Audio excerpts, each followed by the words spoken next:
One warm autumn day. It was the very warm days of Indian summer.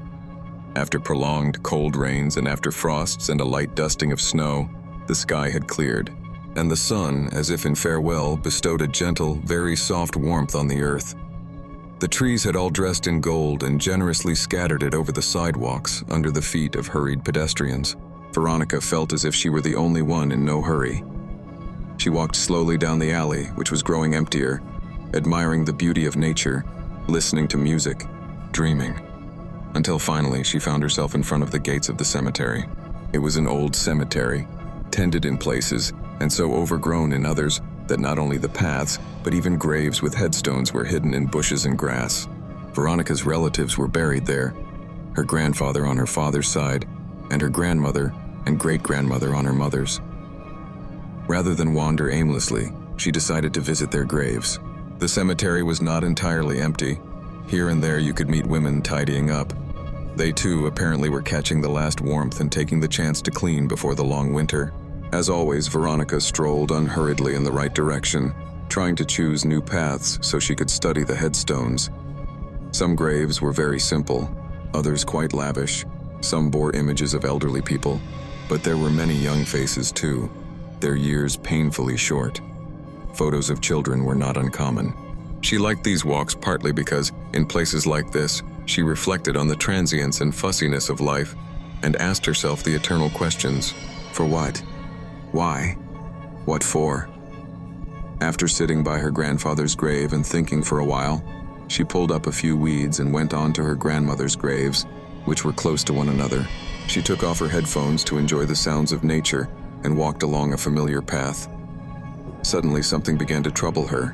At first, it was only a feeling she hardly understood, but at a certain moment, she truly wondered, what's wrong now? The air around her filled with an incredible tension, and silence fell. It seemed even the wind had frozen. Such moments occur before a storm, seconds before the first heavy drops fall, and an unrestrained downpour breaks loose. Only the time of storms had long passed, and the sky had been clear. Or had it? Where had the sun gone? Veronica was perfectly aware that just moments before the sky above her had been blue and the sun shining brightly. But at that instant, looking up, she saw above her a veil of clouds, a solid sheet of gray.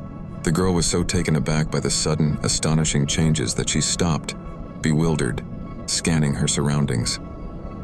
In that moment, she wanted to see at least one other visitor in the cemetery, just to be sure she was perceiving reality correctly. But no, as if to spite her, there wasn't a soul around. After standing for a while, Veronica moved on. Then something riveted her attention. A crypt.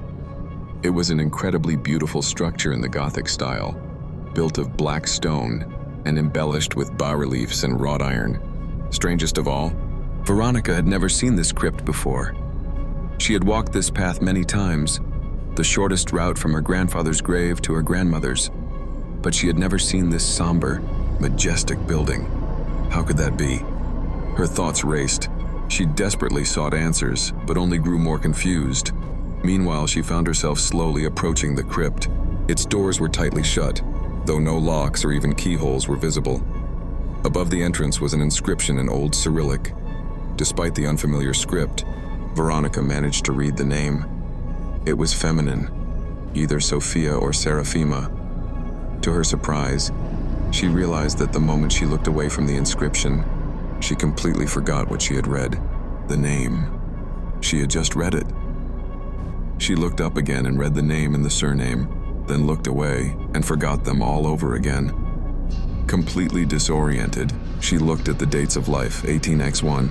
She could only make out that the first date began with 1800. Everything else seemed to blur and be shrouded in fog in her mind. An uncanny chill emanated from the crypt. For a moment, Veronica had the sensation that winter had arrived and a frosty wind had brushed her. No, she didn't hear voices, and she wasn't drawn to the crypt. On the contrary, the more she tried to make sense of the strange inscription above the entrance, the more fear gripped her, gradually turning into terror. And at some point, Veronica realized she had to get away. She began to back away, moving further and further while keeping her eyes fixed on the place where the two heavy doors met. She was constantly sure that any second now, those doors would fling open and death itself would step out of the icy crypt. Her death. When she looked away for a moment, Veronica suddenly saw a stretch of road bathed in sunlight. At that instant, she felt as if beyond the edge of the shadow, there was another world. She understood that she had to reach that bright patch at any cost. The girl tried to run, but it felt as if she were running through thick mud. The sensation was like a dream when you need to flee danger, but your legs get tangled and simply cannot move faster.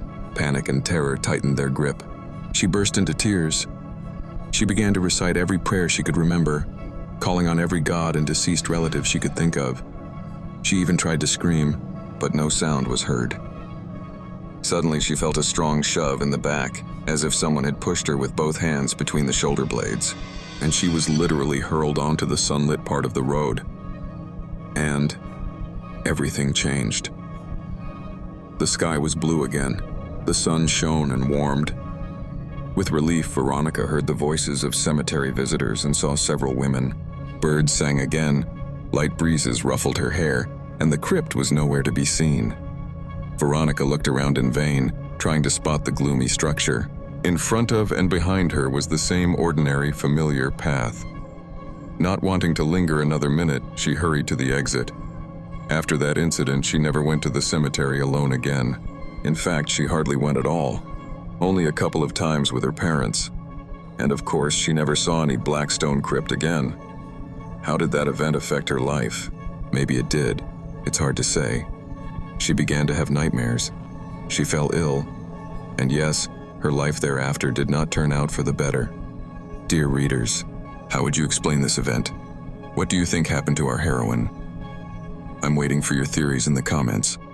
If anything strange has ever happened to you at a cemetery, share it in the comments too.